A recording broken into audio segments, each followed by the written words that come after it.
Hey everybody, Ben here from DMC Films and Cinderblock Studios. Happy New Year, and today we're talking about an art store haul.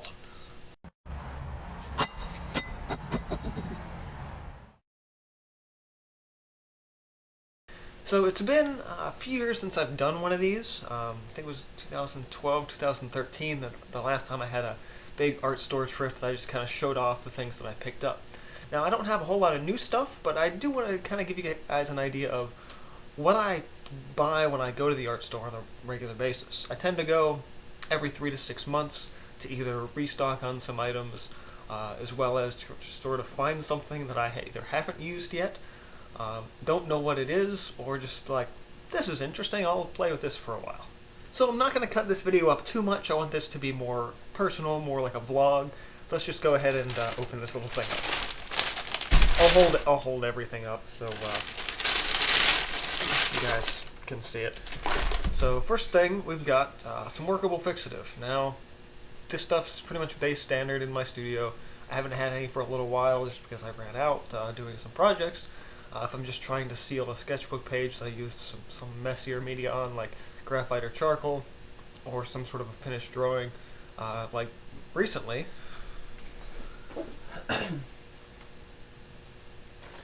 When I drew Garo Robe for my first Twitch stream, I did this in heavy graphite and didn't have my fixative, so it's been sitting for a little over a month now, and so needed my fixative for that.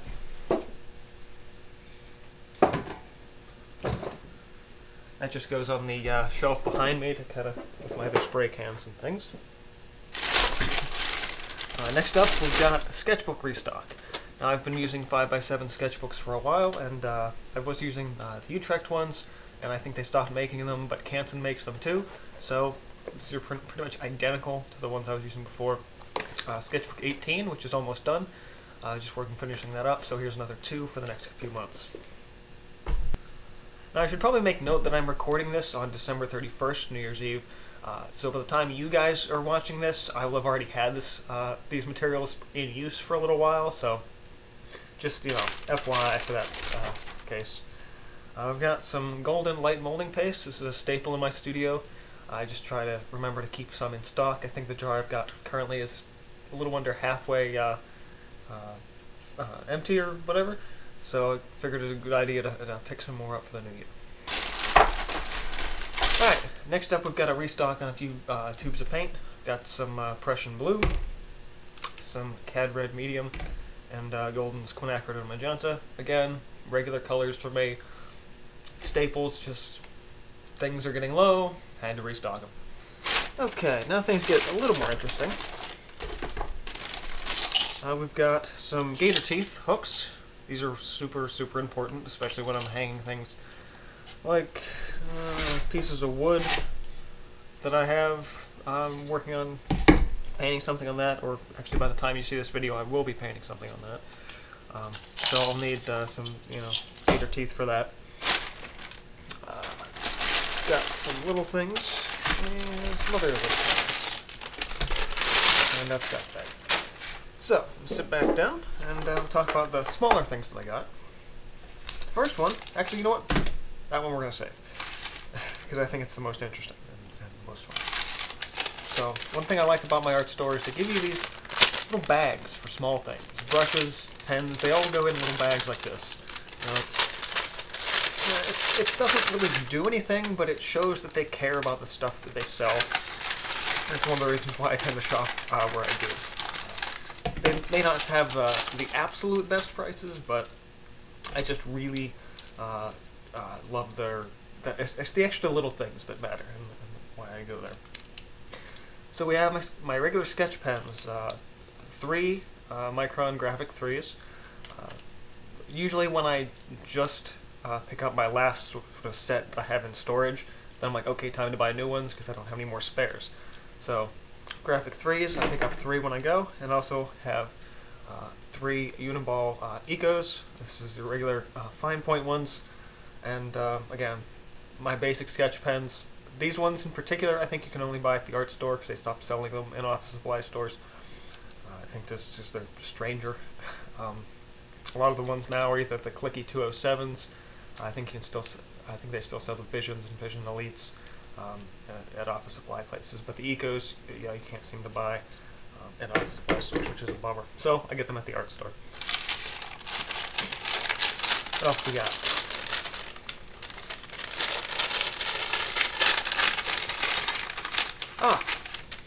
Very important. Painting knife. If you follow me on Twitter, you may remember a couple months back when I was using my painting knife, I posted a picture. I had wiped it on a rag and it literally snapped in half.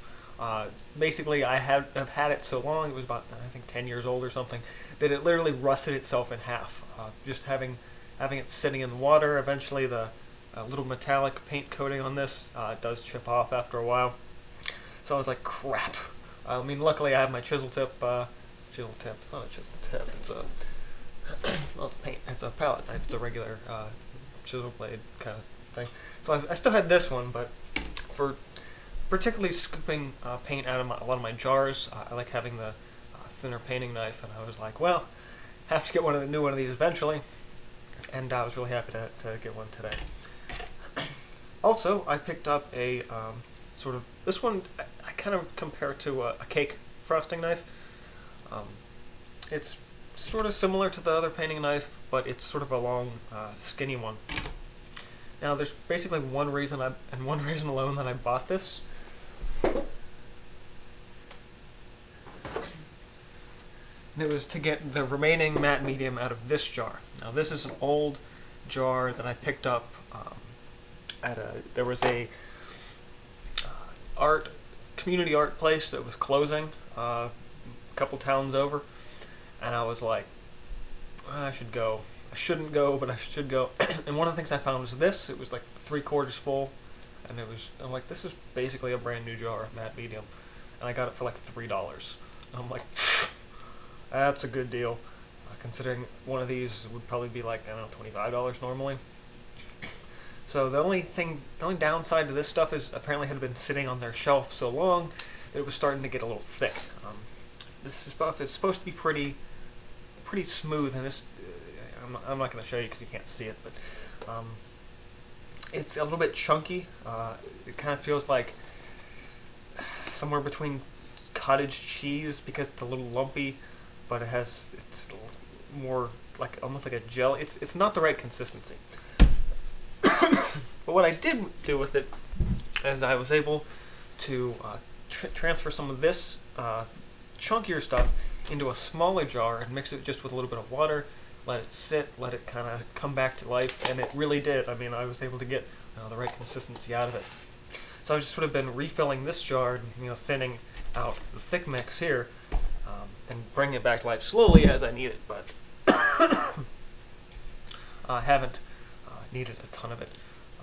So I was like, well, I'll have to refill that jar eventually with this one, but I didn't have a knife that's really long enough, and I didn't want to get a spoon out of the kitchen because it just felt too weird. So I got a nice long painting knife now that I can get all the way down into this jar, and so that was one of the reasons why I bought that. Okay, we're gonna wrap this up here, trying to keep this under 10 minutes, but might go a little over, not short.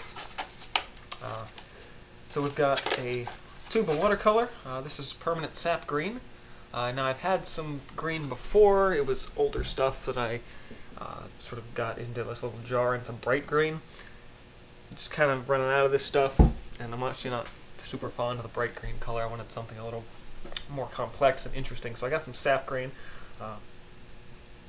Again, these things, super happy to have it. Not necessarily a new thing for me, but it's like I kind of needed this. Now, another thing I do when I go to the art store, I'm sort of slowly building up a mental and smaller set of my own chalk pastels. Chalk pastels in particular, especially the nice ones, get expensive. So I've been buying like 1 or 2 open stock every time I go, just kind of slowly building up a collection. I've got some half-stick Rembrandt ones, but it was a smaller set. It was on clearance, and they don't have it's not in the paper, so you're just going to get on your hands more often. So I did end up picking up a few pastels when I was there, and I was thinking, okay, what kind of colors do I want to pick up? I have a bright green and a deeper red that I picked up, as well as a handful of old sets. But I was like, what kind of colors would I actually want to build my set into? And I wanted to straddle both flesh tones as well as sort of like deep, richy earth tones, because I know I want to use them in my mixed media work.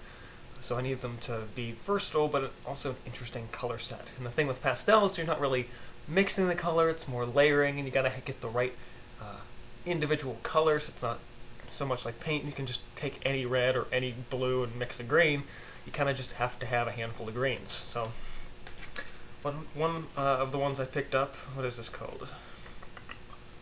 This is Green Gray 4. I'm kind of teetering between the Blick pastels and the Rembrandt ones. The Blick ones are a couple dollars cheaper. It just helps financially and everything like that. So this is really interesting. It's a deep grayish color. Let's see that.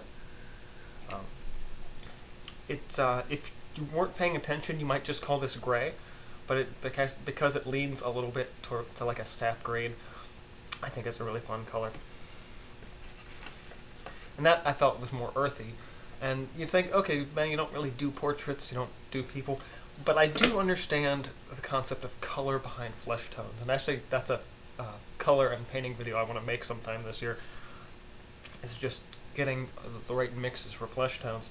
But the couple of pastels I picked up sort of reflect that as well. So we have Autumn Brown 2. Again, these are Blick pastels, so color names are going to be a little bit different. So I do really like this one. It has a sort of a deep tan. I'm not even sure how I'd make this with paint. I'd have to think about it for a while. It's not as saturated as Yellow Ochre, but I do really like the fact that it's a little bit grayer, a little more earthy. Then I have Burnt Sienna 1, which is just sort of a nice peachy color. This would be a good one for just laying down a base tone, I find, for if you're doing a portrait, so I feel like this would be really, well, portrait of a white person. But all-around color, really good. Happy to have these on my shelf now.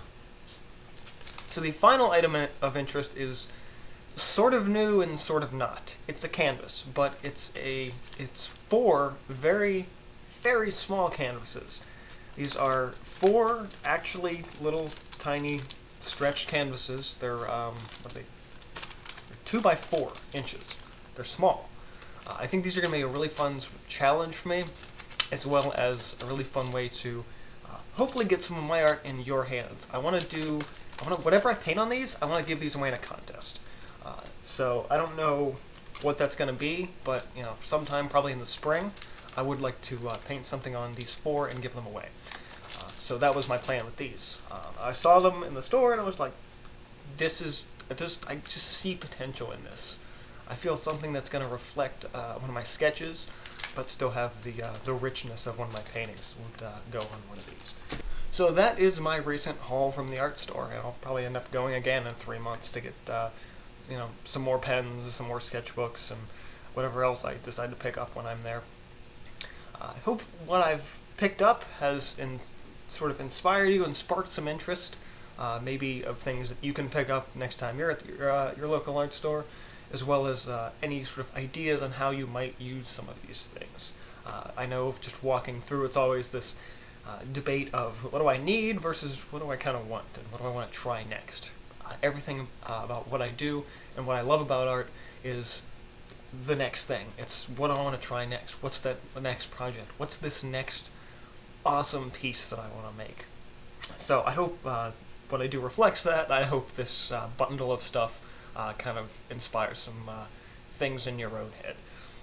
So, as always, subscribe for more. This is Ben from DMC Films and Cineblock Studios. See you guys next time.